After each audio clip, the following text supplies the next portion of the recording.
The cold wind cut through Maria's jacket like a knife. She pulled her baby closer to her chest, making sure the thin blanket covered little Sophia's ears. It was 7 in the evening, and the street outside the grand concert hall was getting busy. People in fancy clothes walked past her, their perfumes mixing with the smell of her homemade chocolates. Maria's hands shook as she held out the small cardboard box. Inside were 20 pieces of chocolate truffles she'd spent half the night making. Her fingers still had burns from when she accidentally touched the hot pot, but that didn't matter now. Nothing mattered except the piece of paper folded in her pocket, the prescription for Sophia's medicine. "Excuse me, would you like to buy some homemade candy?" Maria asked a couple walking by. Her voice came out softer than she wanted. The woman glanced at her, then looked away quickly. The man shook his head and they kept walking. Maria felt her face get hot with embarrassment, but she couldn't give up. Sophia had been crying all day because of the ear infection. The baby's fever had finally gone down an hour ago, but the doctor said she needed antibiotics right away. Strong ones. The kind that cost $127. $127. Maria had checked her bank account that morning. $12.36. That's all she had left until her next paycheck, which wasn't coming for another 5 days. And even then, it would barely cover the rent she was already 2 weeks late on. Fresh chocolate truffles. Only $5. She tried again as more people walked past. A teenage girl stopped and looked at the candies. Maria's heart jumped with hope. "Are they good?" the girl asked. "Yes, I make them myself." "Very fresh made last night," Maria said, trying to smile even though her lips felt frozen. The girl's mother pulled her arm. "Come on, we'll miss the start of the concert." They disappeared into the crowd. Maria looked down at Sophia, who was sleeping peacefully against her chest. The baby didn't know that her mother had been standing out in the cold for 2 hours. She didn't know that Maria had skipped lunch and dinner to save money. She didn't know that her mother was trying everything possible to get her the medicine she needed. Maria thought about her life 6 months ago. She'd been working at a nice bakery downtown, making good money doing what she loved. Creating pastries, decorating cakes, making people smile with her desserts. Then the bakery closed. Just like that. One day the owner said he couldn't afford to keep it open anymore, and everyone lost their jobs. She'd tried to find another job, in a bakery, but everywhere wanted someone who could work nights and weekends. Maria couldn't do that. She had Sophia to take care of, and daycare cost more than she could make. So she took a job waitressing at a small diner that let her work day shifts. The pay was terrible, but at least she could be home with her baby at night. Except now, even that wasn't enough. Homemade chocolates, $5 a box, Maria said to another group of people. They didn't even look at her. She checked her watch. 7:30. The concert would start soon. Once everyone went inside, there would be no one left to sell to. She'd only made $23 so far. Not even close to enough. Maria remembered calling the pharmacy earlier that day, begging them to give her a discount or let her pay in installments. The pharmacist had been nice but firm. They couldn't do that. She needed to pay the full amount to get the medicine. She'd called 3 other pharmacies too, hoping one would be cheaper. They were all about the same price. Then she'd tried calling her landlord to ask if she could pay rent a week late, thinking maybe she could use what little money she had for the medicine instead. He'd said no. He'd already been patient with her, he said. If she didn't pay by Friday, he'd start the eviction process. That's when Maria had gotten the idea to make chocolates. She'd used the last of her grocery money to buy chocolate chips, cream, and cocoa powder. She'd stayed up until 3 in the morning, making truffles the way her grandmother had taught her back in Mexico. She'd packed them carefully in boxes she'd saved from her bakery job. When Sophia woke up crying at 5 in the morning, burning, with fever, Maria had given her baby the last dose of children's pain medicine in the house. Then she'd looked up where rich people might be on a Thursday night. The concert hall had a piano recital scheduled. Perfect, she'd thought. People who go to piano concerts have money. Maybe they'd buy her chocolates. But standing here now, watching, people ignore her or avoid eye contact. Maria wondered if she'd made a huge mistake. Maybe she should have tried something else. Maybe she should have swallowed her pride and gone to a church to ask for help. But she'd already done that twice before, and they'd helped with her electric bill and groceries. She couldn't keep going back.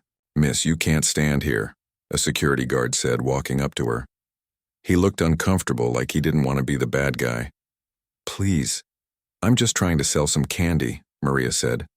"My baby is sick and I need money for medicine." The guard's face softened when he looked at Sophia. "I understand, but this is private property. The concert hall management doesn't allow soliciting. I'm sorry." Maria felt tears starting to form in her eyes, but she blinked them back. "Just a few more minutes, the concert is about to start anyway." The guard looked around, then nodded. 5 minutes, but then you have to go, okay?" "Thank you," Maria whispered. She watched as the last few people hurried into the building. The lobby was bright and warm through the glass doors. She could see a beautiful chandelier hanging from the ceiling. For a moment, she imagined what it would be like to be one of those people, dressed up nice, going to enjoy music without worrying about money or sick babies or whether they'd have a place to live next week. A well-dressed older man walked up the steps. He moved slower than the others, like he wasn't in a rush. Maria gathered her courage one more time. "Excuse me, sir. Would you like some homemade chocolate truffles? They're very good, only $5. The man stopped and looked at her. Really looked at her.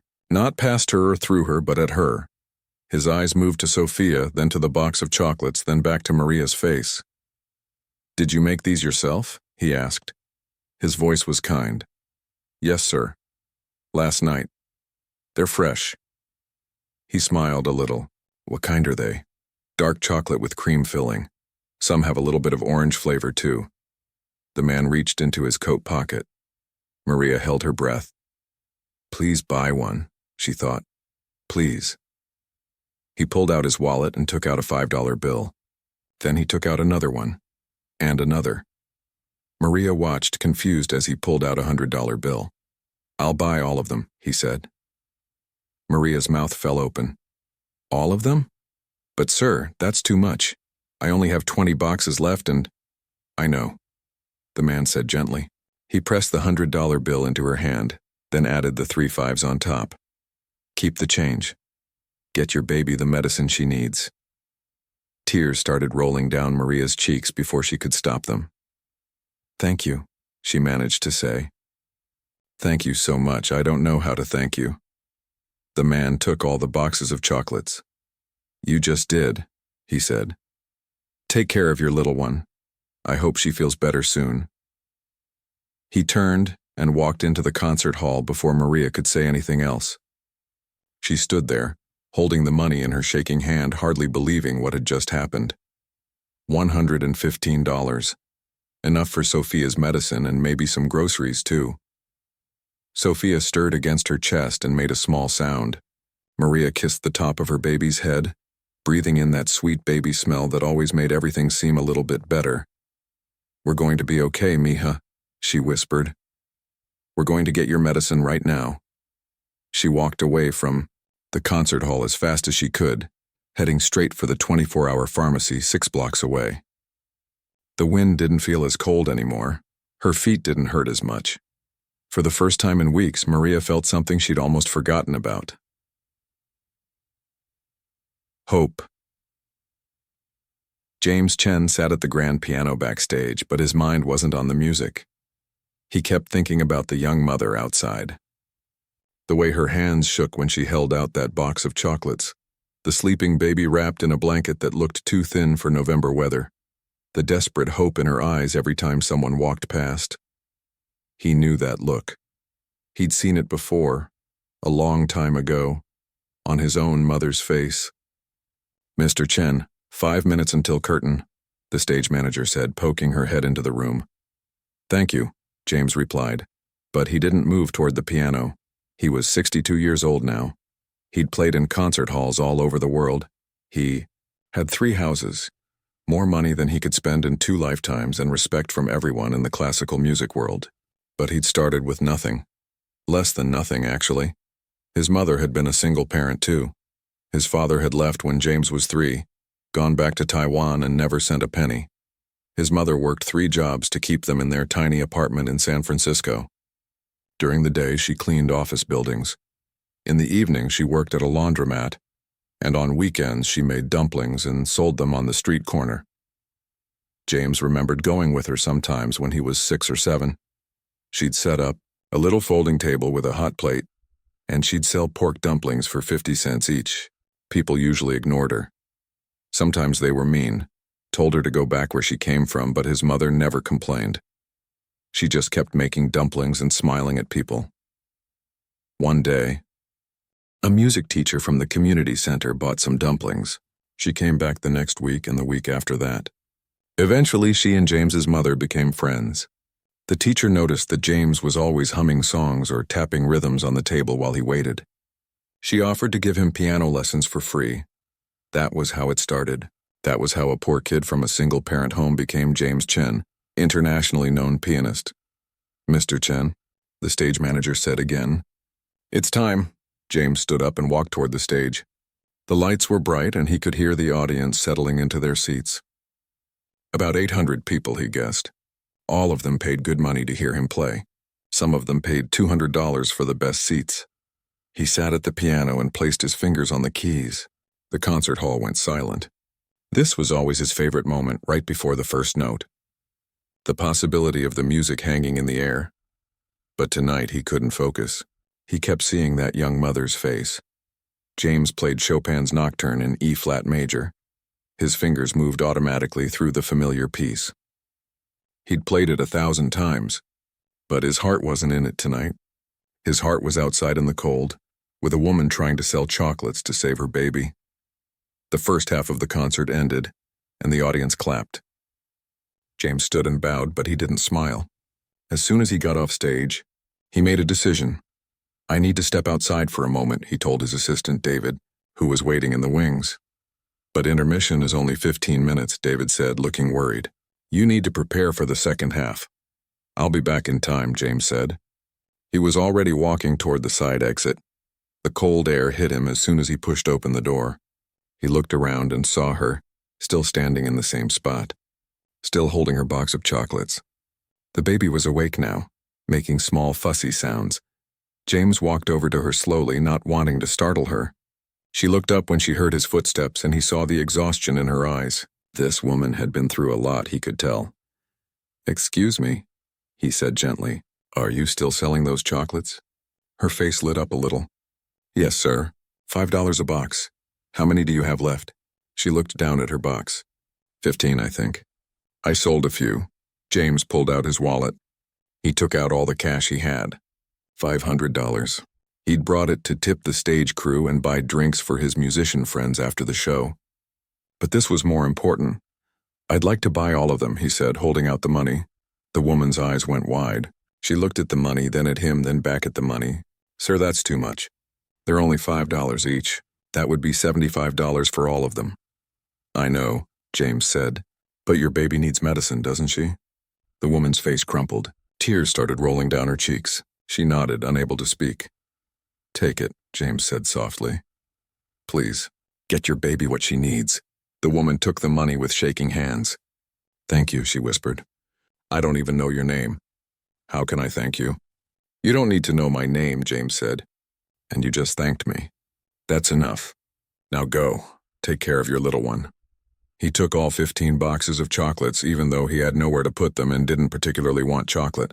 The woman tried to say something else, but James waved and walked back inside before she could. David was pacing backstage when James returned. "Where did you go?" "You're on in 3 minutes." "I'm ready," James said, setting down the boxes of chocolates on a table. "Why do you have 15 boxes of chocolates?" David asked, staring at them. "Long story," James said. "I'll explain later." The second half of the concert went better than the first. James played with real feeling this time. He played Liszt and Rachmaninoff with fire and passion. The audience gave him a standing ovation. But later, when he was back in his dressing room, James couldn't stop thinking about the young mother. $500 would help her for now, but what about next month? What about the month after that? A one-time gift of money wouldn't change her life. It would just buy her a little breathing room. His mother's face came back to him again. He remembered one winter when he was 10, when she got sick and couldn't work for 2 weeks. They almost lost their apartment.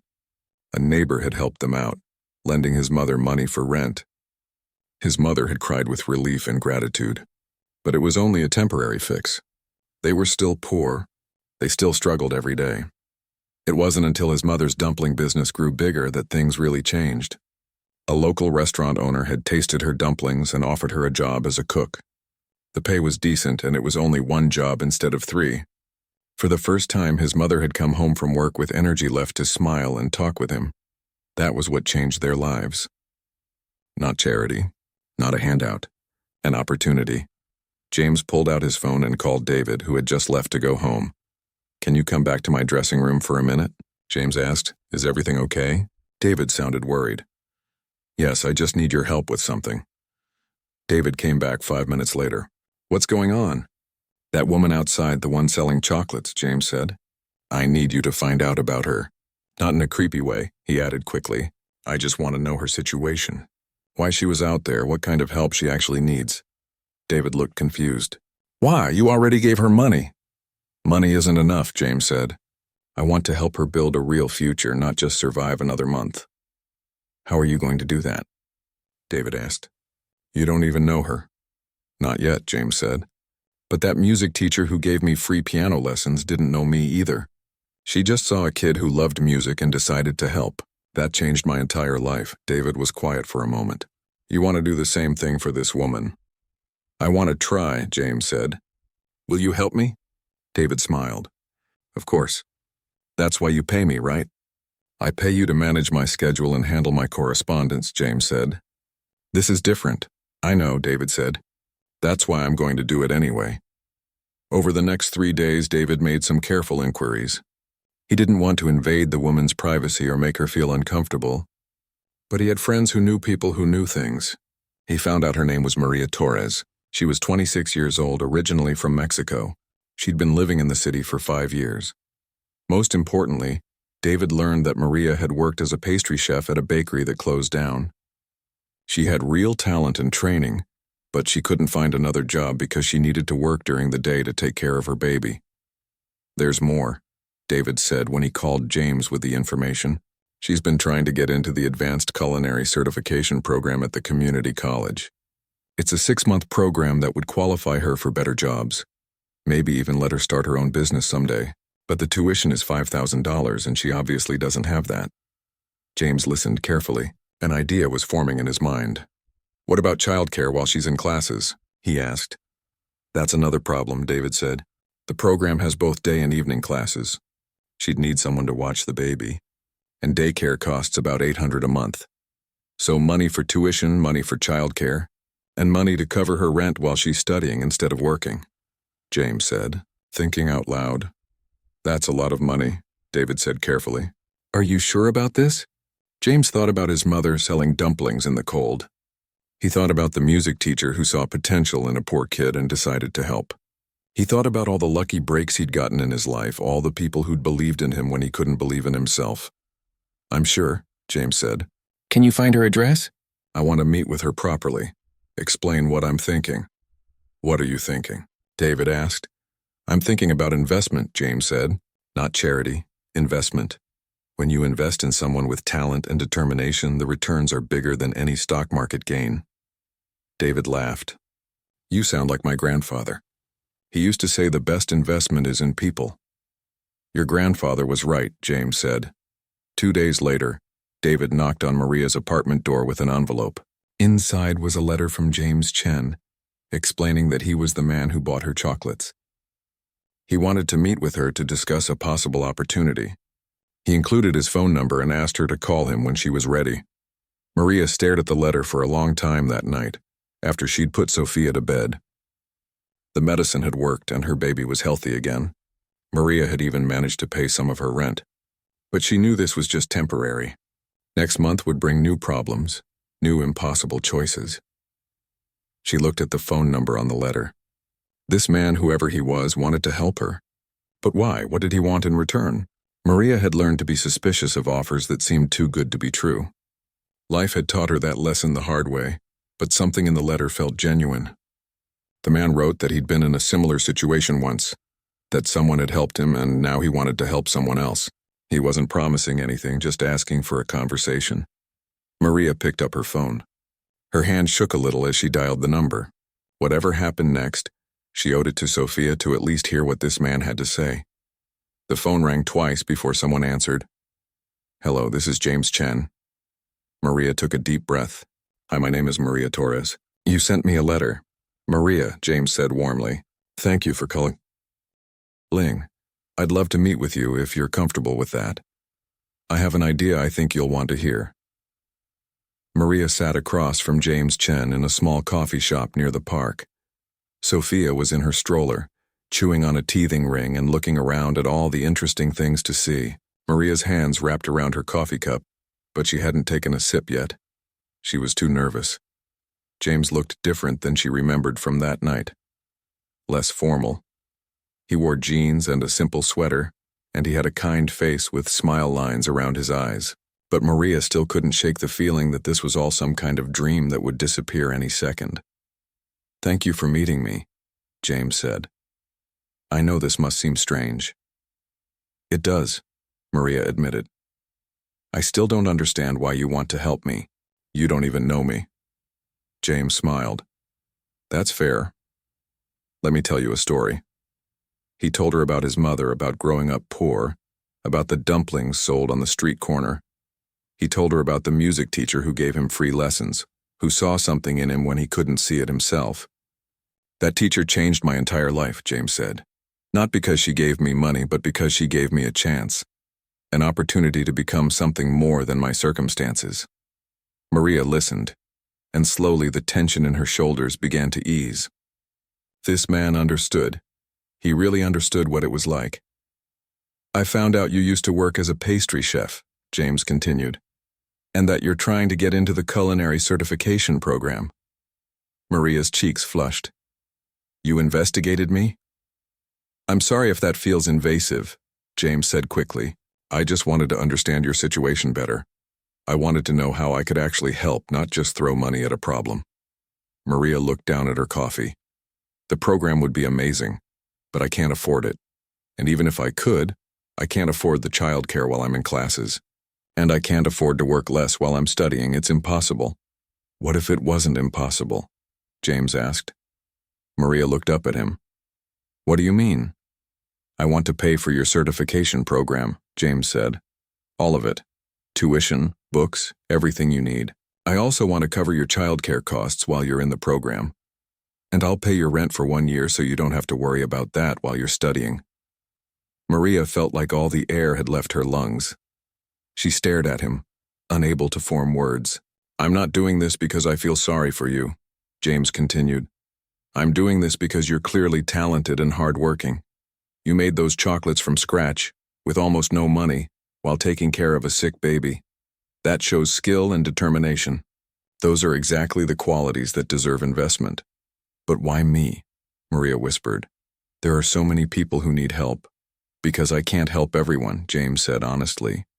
"I wish I could, but I was standing outside my concert hall that night, and I saw you. Sometimes life is about those moments when paths cross. My mother needed help and someone was there. You needed help and I was there. Now I have the chance to be for you what that music teacher was for me." Maria's eyes filled with tears. "I don't know what to say." "You don't have to say anything right now," James said gently. "Think about it. But I want you to know there's one condition." Maria's heart sank. Here it comes, she thought. The catch.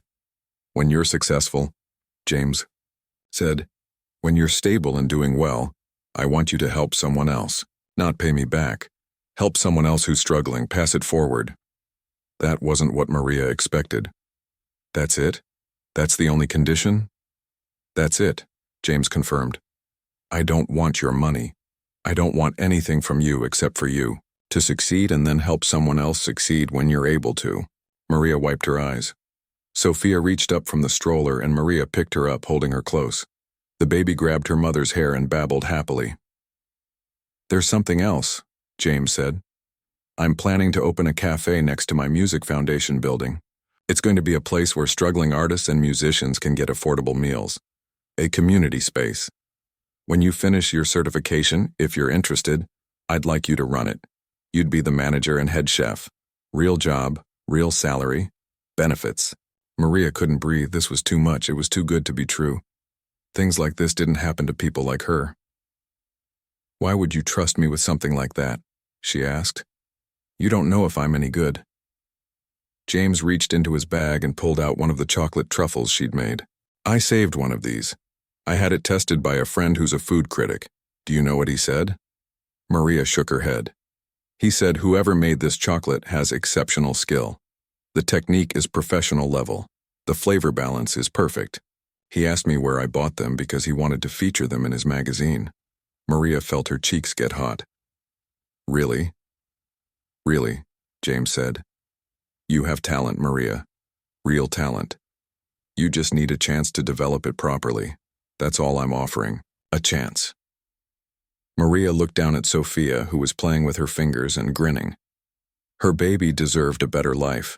A life where her mother wasn't standing in the cold trying to sell chocolates. A life where they had enough food, where the rent was paid on time, where Maria could give her daughter opportunities and security.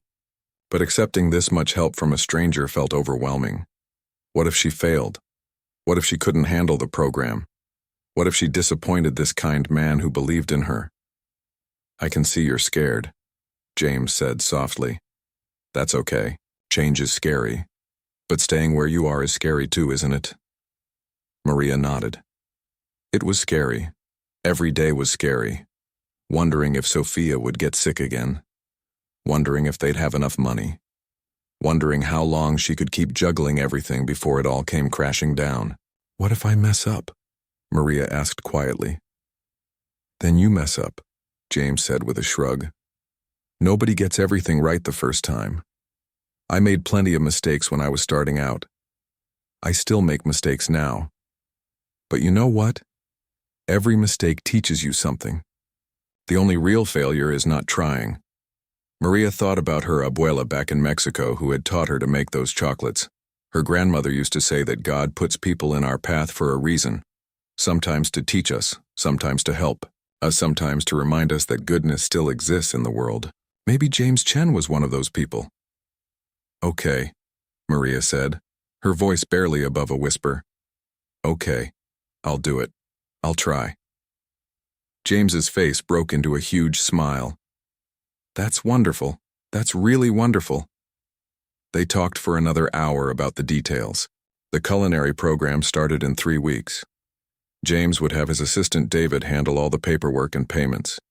He'd also arrange for a daycare near the college that had good reviews. Maria would be able to focus entirely on her studies without worrying about money. When they finally stood to leave, James reached out and gently touched Sophia's hand. The baby grabbed his finger and held on tight, smiling up at him. She's got a good grip, James said with a laugh. That's a good sign. She likes you, Maria said. She doesn't usually warm up to strangers. Maybe she knows I'm going to be her mom's friend, James said. Over the next few weeks, Maria felt like she was living in a different world. David helped her enroll in the culinary program and arranged everything with the daycare. Her rent was paid through James's accountant. For the first time in years, Maria went to bed without that tight knot of worry in her stomach. The culinary program was intense. She had classes 4 days a week, 6 hours a day. She learned advanced techniques for pastries, bread making, savory cooking, and restaurant management. The instructors were tough but fair, and Maria soaked up everything like a sponge. Her classmates came from all different backgrounds. Some were young kids fresh out of high school. Others were career changers like her. She made friends with a woman named Rosa who was also a single mother, though Rosa's kids were older. You're really good at this, Rosa said one day as they practiced making croissants. Maria's croissants were perfect with dozens of flaky layers. Where did you learn? My grandmother taught me the basics, Maria said. Then I worked at a bakery for 3 years before it closed. Why did you stop? Rosa asked. Maria hesitated. She hadn't told anyone at school about her situation, about James and his generosity. She didn't want people to think she hadn't earned her spot in the program. Life got complicated, Maria finally said. But someone helped me get a second chance. Rosa smiled. Good. Everyone deserves a second chance. In the evenings, after picking up Sophia from daycare, Maria practiced recipes in her tiny apartment kitchen. She experimented with flavors, tried new techniques, pushed herself to get better every day. She wanted to prove that James's faith in her wasn't misplaced. James checked in with her every couple of weeks. Sometimes they'd meet for coffee, and Maria would tell him about what she was learning. Other times, he'd just send a text message asking how things were going. He never made her feel pressured or obligated. He was just there, a steady presence of support. One day, about 3 months into the program, Maria's instructor announced that they'd be having a competition. Each student would create an original dessert. The winner would get their recipe featured in a local food magazine and receive a professional set of chef's knives. Maria went home that night and thought hard about what to make. She wanted to create something that honored her grandmother, her Mexican heritage, and everything she'd learned in the program. She wanted to make something that told her story. She decided on a chocolate tart with cajeta, a Mexican caramel sauce, infused with a hint of cinnamon and topped with candied orange peel. It would be complex but not too complicated, elegant but with heart. She practiced the recipe 10 times, adjusting the flavors, perfecting the technique. Sophia sat in her high chair, watching her mother work, occasionally banging on the tray with her spoon as if conducting an orchestra. The day of the competition arrived. Maria's hands shook a little as she set up her ingredients at her station. All the other students looked so confident, so prepared. Maria took a deep breath and thought about everything that had brought her to this moment. Standing outside the concert hall in the cold, James buying all her chocolates, the chance she'd been given. She thought about her grandmother, who had taught her that food wasn't just about taste.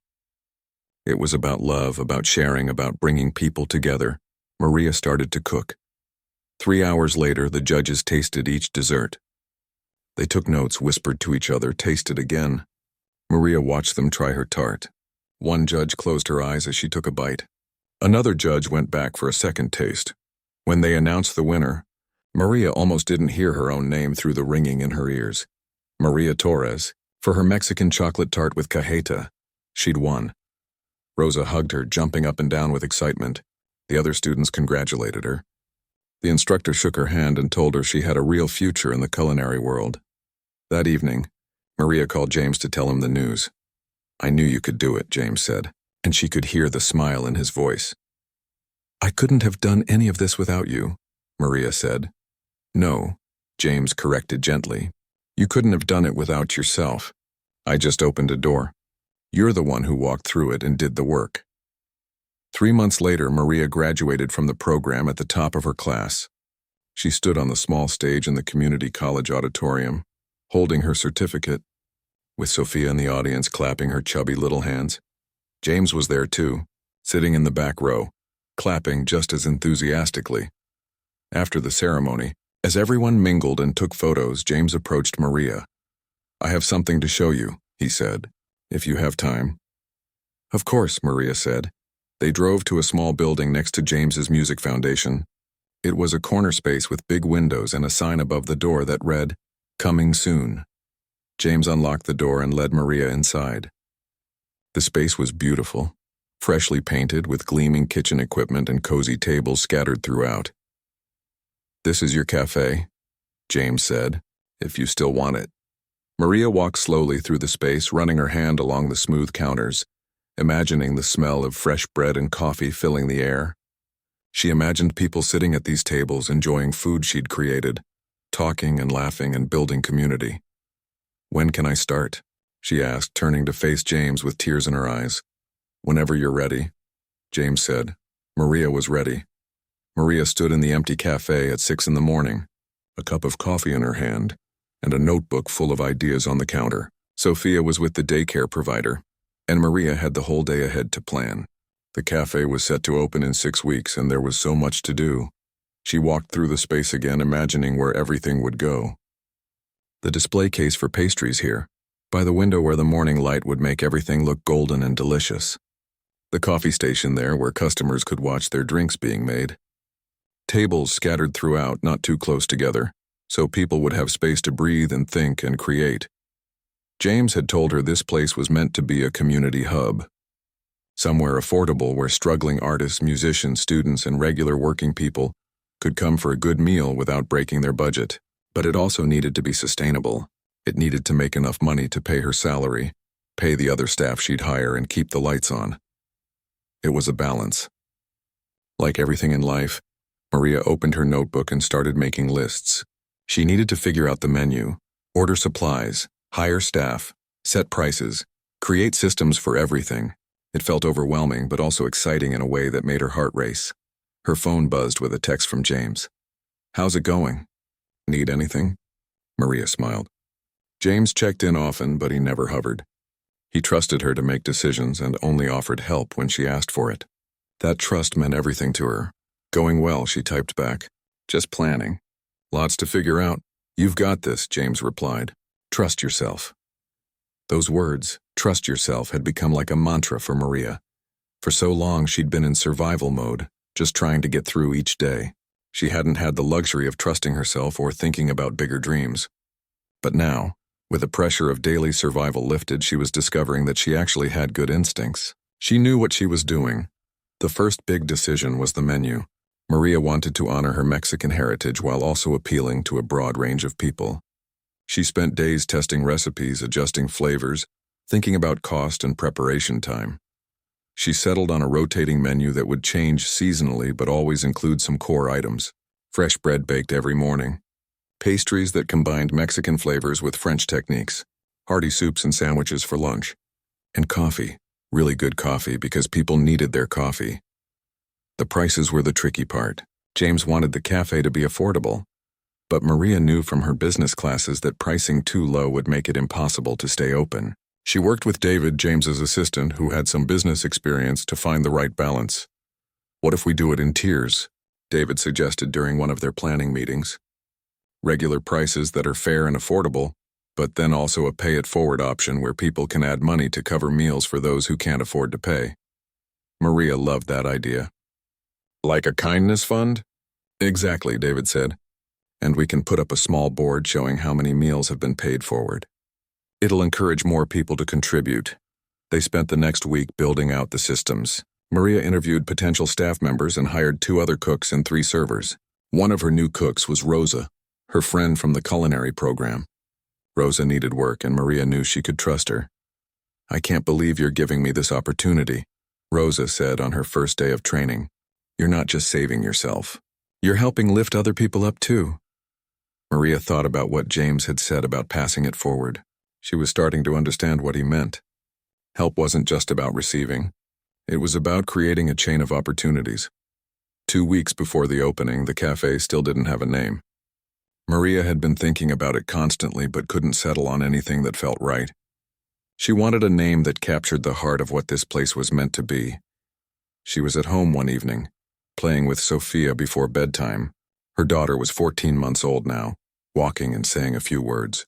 Sophia loved music and would dance whenever Maria put on any kind of rhythm.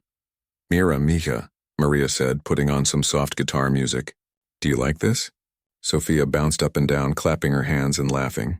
Then she toddled over to Maria and pressed her small hands against her mother's cheeks. "Mama," Sophia said clearly. Maria felt her heart squeeze. This baby was the reason for everything. The reason she'd been standing outside that concert hall selling chocolates. The reason she'd found the courage to accept James's help. The reason she was working so hard to build something meaningful, and suddenly she knew what to name the cafe. The next morning, she called James. "I have a name. Sophia's Kitchen." There was a pause on the other end of the line. "After your daughter?" "Yes," Maria said. "This whole journey started because of her. Because I needed to get her medicine. Because being her mother made me desperate enough to stand outside in the cold selling chocolates. She's my reason for everything." "It's perfect," James said softly. "Sophia's Kitchen. I love it." The sign went up 2 days later. Bright letters on a warm yellow background with a small logo of a whisk and a spoon crossed like swords.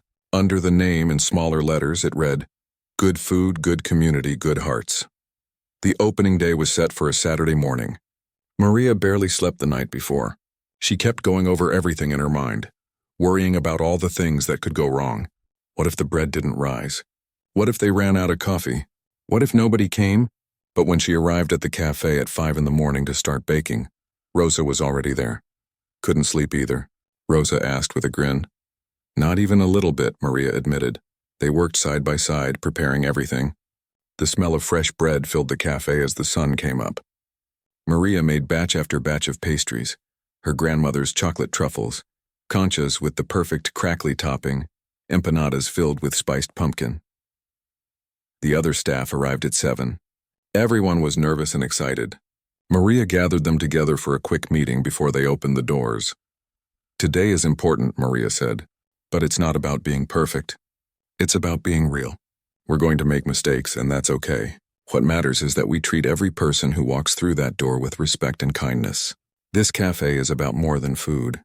It's about community. It's about giving people a place where they belong." At 8 o'clock, they unlocked the doors, the first custo. Mir was an older man with paint stains on his jeans. He looked at the menu, then at the prices, then back at the menu. "This is really what you charge?" he asked, seeming suspicious. "These prices are too low." "That's the point," Maria said with a smile. "We want people to be able to afford good food." The man ordered coffee and a pastry. When Maria handed him the chocolate truffle, he took a bite and his eyes widened. "This is incredible," he said. "Where did you learn to make this?" "My grandmother taught me," Maria said. "In Mexico when I was a little girl." "Well, your grandmother was a genius," the man said. "I'm an artist and I work in a studio 2 blocks from here.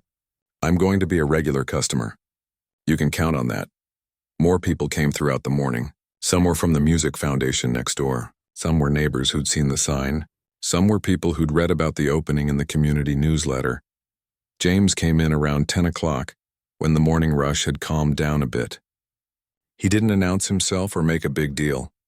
He just got in line like everyone else and ordered a coffee and one of Maria's conchas.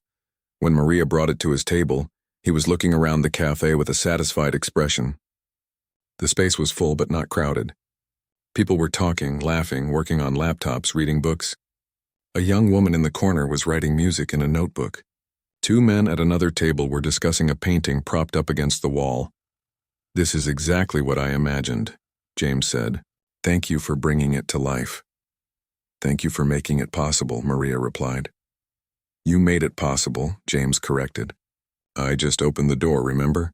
You walked through it." By the end of the first day, Maria was exhausted but happier than she'd been in years. They'd served over 100 customers. They'd sold out of almost everything. 3 people had added money to the Pay It Forward fund. Over the next few weeks, Sophia's kitchen became what James had hoped it would be. A gathering place, a community hub. Artists came in the morning to drink coffee and work on their projects. Musicians from the foundation stopped by for lunch. Students from the local college came to study in the afternoon. Maria started recognizing the regulars. There was the painter from opening day whose name was George. There was a young violinist named Lily who always ordered the same thing, soup and bread, and sat in the corner practicing her music theory. There was an elderly couple who came every Sunday morning for coffee and pastries, and they always left a generous tip.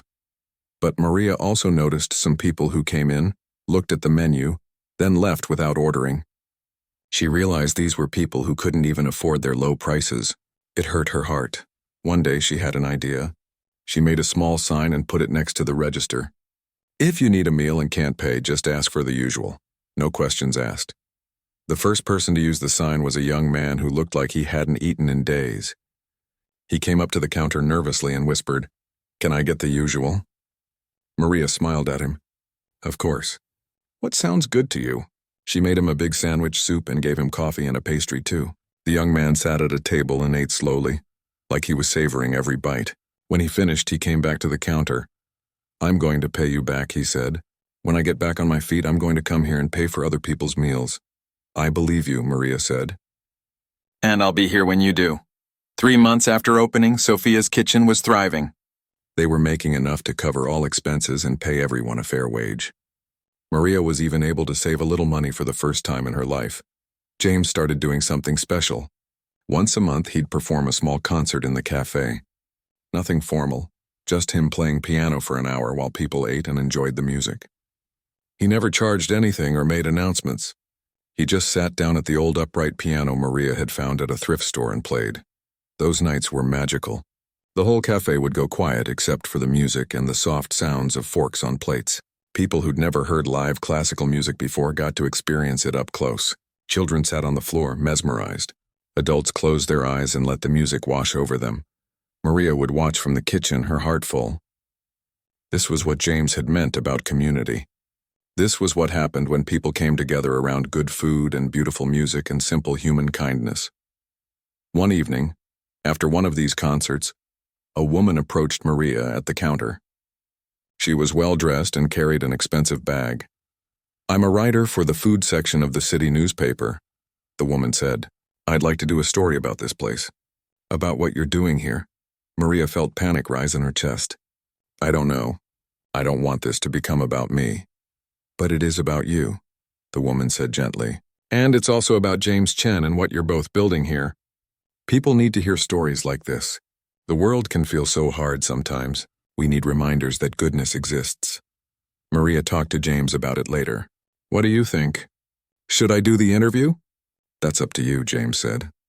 "But I think she's right. Good news is rare. If telling your story can inspire other people to help each other, maybe it's worth it." Maria thought about the young man who'd asked for the usual. She thought about all the people who'd contributed to the Pay It Forward fund. She thought about how one act of kindness from James had changed her entire life. "Okay," she said. "I'll do it." The article came out 3 weeks later. It told Maria's story, from selling chocolates outside the concert hall to opening Sophia's kitchen. It talked about James's vision for community building. It included photos of the cafe full of people, of Maria in the kitchen, of James playing piano. The response was overwhelming. The cafe got flooded with customers. People from all over the city came to see it for themselves. Donations to the Pay It Forward fund poured in. Other business owners reached out, saying they wanted to create similar spaces in their neighborhoods. Maria stood in her cafe one morning, watching the crowd, feeling both grateful and a little overwhelmed. Sophia was sitting in a high chair near the counter, munching on a piece of bread and watching everything with her big, curious eyes. "Look at what we built, Mija," Maria whispered to her daughter. "Look at what's possible when someone believes in you." Sophia just smiled and reached for another piece of bread. 18 months had passed since Sophia's kitchen opened its doors. Maria stood at the counter early one morning, looking at the framed photo she'd hung near the register on opening day. It showed her old cardboard box of homemade chocolates, the same ones she'd been selling outside the concert hall that cold November night. Under it, the small plaque read, "From desperate moments come purposeful futures." She touched the frame gently, remembering how scared she'd been that night. How hopeless everything had seemed. She could barely recognize that version of herself anymore. Sophia toddled over and tugged on Maria's apron. At 2 years old, she was talking in full sentences and had her mother's bright smile. "Mama, hungry." "I know, baby. Let me make you something." Maria lifted her daughter into the high chair they kept behind the counter and made her a small plate of scrambled eggs and fruit. Sophia had basically grown up in this cafe. She knew all the regular customers by name. She'd wave at George the painter when he came in. She'd blow kisses to Lily the violinist. She was everyone's favorite little helper, even though she was too young to actually help much. The morning rush was different now than it had been in the beginning. They had more customers, but Maria had also hired 3 more staff members, so she wasn't trying to do everything herself. She'd learned that lesson the hard way after nearly burning out during the first 6 months. Rosa managed the kitchen now on the days Maria needed to handle other business. They'd brought on 2 more bakers and another line cook. Everyone worked together like a family, which is exactly what Maria had hoped for. Around 9 o'clock, James came in for his usual coffee. He tried to come by at least twice a week, sometimes just to say hello, sometimes to sit and work on his music in the corner. He'd become a real fixture in the cafe, and most customers didn't even realize he was a world-famous pianist. He was just James, the friendly older man who sometimes played the piano. "Morning, Maria," he said with a warm smile. "How are you today?" "Good, busy but good. How about you?" "I have something I want to talk to you about," James said. "Do you have a few minutes?" Maria's heart skipped. Conversations that started this way could go either direction, good news or bad news. She nodded and grabbed 2 cups of coffee, then sat down at his usual table. "What's going on?" she asked. James pulled out some papers from his bag. "I've been thinking about expanding the model. What we've built here at Sophia's kitchen, it's working. It's everything I hoped it would be and more. Other cities have reached out asking how to replicate it. Maria felt pride swell in her chest. Really? Really, James confirmed. But I don't want to just franchise the concept or sell the idea. I want to help other people the way I helped you. Find talented people who are struggling, give them real opportunities, help them build their own versions of this. That sounds amazing, Maria said. How can I help? I want you to be part of it, James said. I'm creating a foundation. The fund will provide grants and support to people who want to start community-focused businesses, food, art, music, whatever their talent is. But I need some